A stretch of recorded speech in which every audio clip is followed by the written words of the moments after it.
Yeah, this one right here.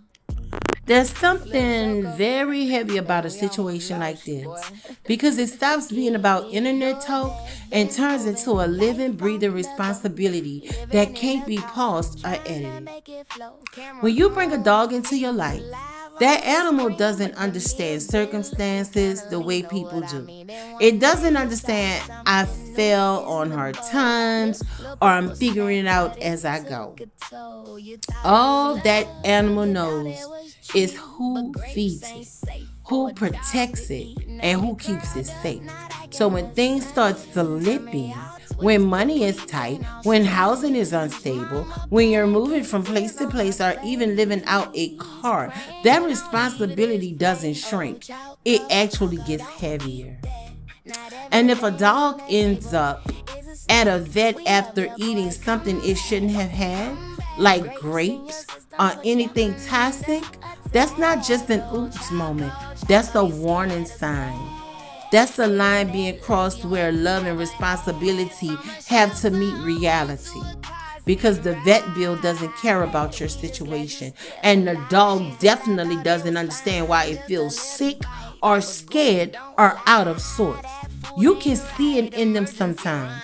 The way they get quiet, the way they mope, they stop acting like themselves. Dogs don't have words, so they speak through their behavior. And when that energy shifts, when they just start moping or not moving with their, with their usual little spark, it hits different. And that's not content. That's the living being depending on you to get it right.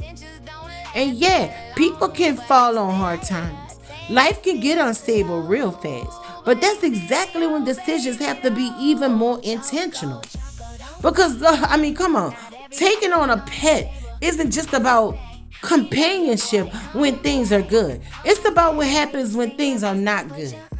So when it reaches a point where someone is scrambling and working extra shifts just to cover a vet visit,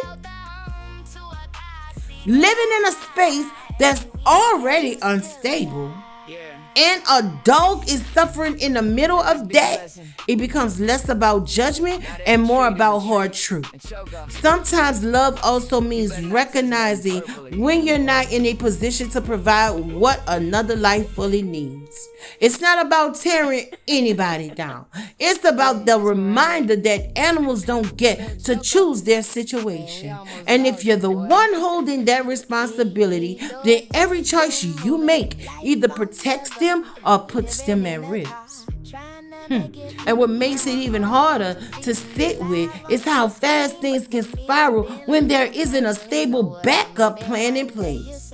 One missed meal for a dog, one wrong food given out of ignorance, one delayed vet visit because money hasn't lined up yet. Those small gaps turn into real consequences real quick.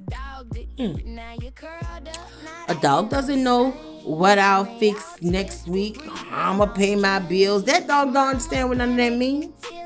It lives in the moment it's in. So if it's hungry, anxious, sick, or confused, that becomes its whole world.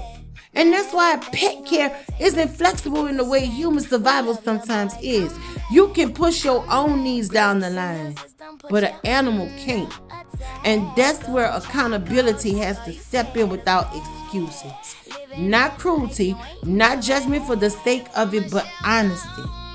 Because if you're in a situation like DoorDash, where you're relying on gig work just to catch up enough money for emergency care, then the margin for error is already gone. There's no cushion, no buffer, just reaction after reaction. And living in a car with a dog isn't automatically getting neglect. Let me say that one more time. Living in a car with a dog isn't automatic neglect, but it does demand a higher level of structure, awareness, and preparedness than most people already thought. I'm sorry. Clean water every day. Proper food every day.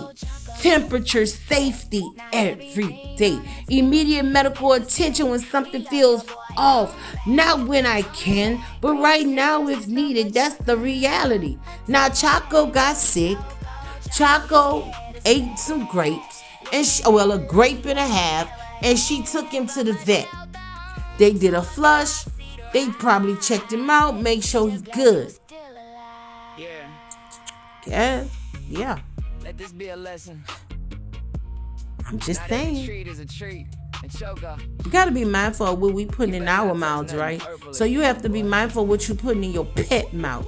And when those standards start slipping, when the animal ends up sick or at the vet because something preventable happened, it becomes a mirror.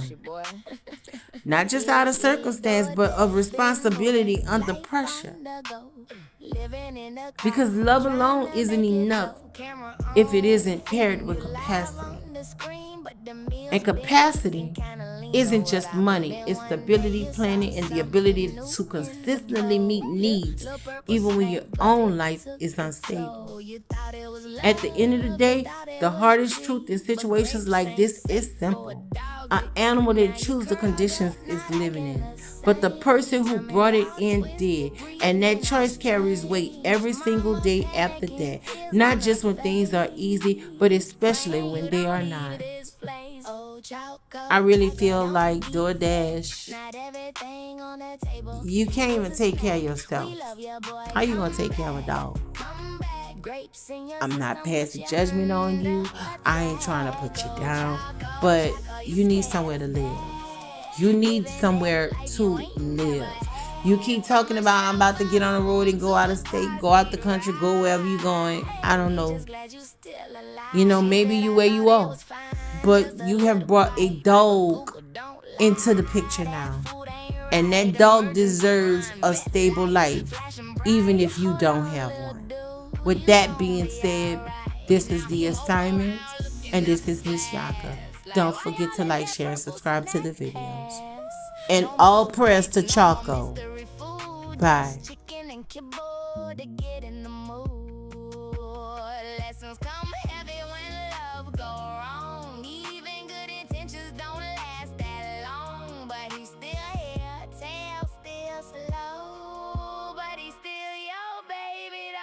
Oh, Choco, don't eat that. Not everything on the table is a snack.